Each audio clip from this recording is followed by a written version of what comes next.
రంగంపేట కుచ్చెర్లపాటి శివరామరాజు సారథ్యంలో తూర్పు గోదావరి జిల్లా సత్యసాయి సేవా సంస్థల ఆధ్వర్యంలో నిర్వహించిన 106వ సమామి మీ శ్రీ సాయి శతరుద్రీయం మహాన్యాస పూర్వక ఏకాదశ రుద్రాభిషేక కార్యక్రమంలో డాక్టర్ కొటారు సాయి శ్రీహరి ప్రసాద్ శర్మ మాట్లాడారు.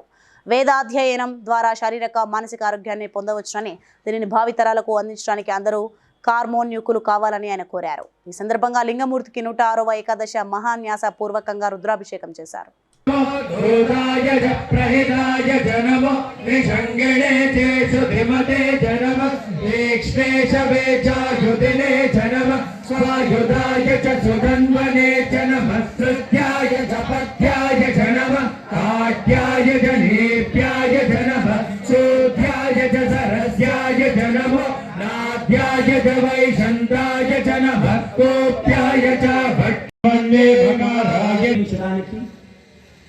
ఏ ప్రాంతాలలో అయితే ఉద్భవించారో అవతరించారో అదే సమయంలో మనం కూడా మానవజన్మ ఎత్తి వారు స్థాపించినటువంటి శ్రీ సత్యసాయి సేవా సంస్థల్లో మనమందరం కూడా క్రియాశీలక సేవాదుల సభ్యులుగా ఆధ్యాత్మిక సాధనా మార్గంలో పయనించేటువంటి అవకాశం ఇచ్చినటువంటి బ్రహ్మహత్యాత్ పూతో భవతి కుటాకృత్యాత్ పూతో సర్వదా సత్కృత్వా జపేత్ అనేన జ్ఞానమాప్నోతి సంసారార్నవతారకం.